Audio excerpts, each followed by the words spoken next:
Karibu tena wapendwa watazamaji wa Hope Info. Leo tarehe 14 mwezi wa 5 mwaka 2026 tunawaletea habari muhimu zinazositikisa habari za Afrika. Kwanza kabisa, hali ya usalama mashariki mwa Jamhuri ya Kidemokrasia ya Kongo inaendelea kuwa mbaya. Ripoti mpya linazoonyesha kuwa mapigano kati ya AFC M23 na viongozi vya serikali vinaendelea kusababisha hofu kubwa kuwa wananchi wakazi wengi wanakimbia makazi yao, huku mashahidi ya kimataifa yakionyesha kuruhusu ukoseko wa mateso dhidi ya raia. Nchi Rwanda, nitakwambia kama Rais Paul Kagame amesema kuwa Afrika lazima isimame imara na utumii kusimamili zake kwa maelfu ya wananchi wake. Kagame alipotoa ujumbe huu katika mkutano mkubwa wa viongozi wa biashara wa Afrika alifanyika mjini Kigali. Upande wa Ethiopia, Rais wa France Emmanuel Macron anaendelea na zili ya barani ya Afrika ambapo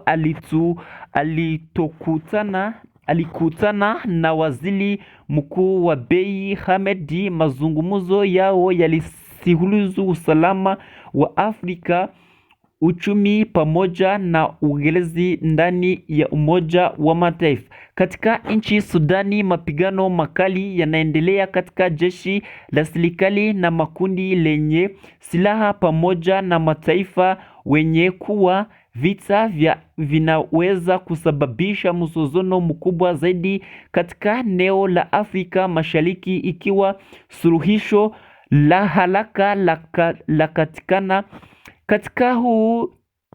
Katika huu wakuu wa juu kutoka nchi 13 za Afrika Mashariki wamekutana nchi Djibouti kujadili namna ya kuhamisha ushirikiano wa usalama kupambana dhidi ya ghasia unaongezeka katika bajeti ya eneo ya Afrika. Katika uchumi, bara ya Afrika limeendelea kuvutiwa na wawekezaji wakubwa katika sekta nishati farasi.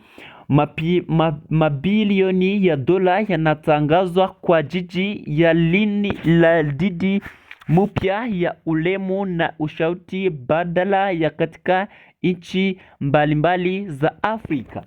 Hizo ndizo habari kuu za Afrika leo tarehe 14 mwezi wa 5 mwaka 2025.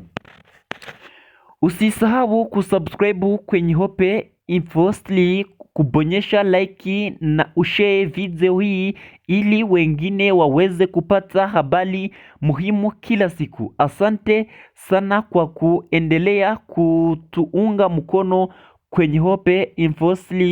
Afrika yatisikika vita, siasa, hofu kubwa. Habari nzito leo zinaendelea kwenye Hope Info.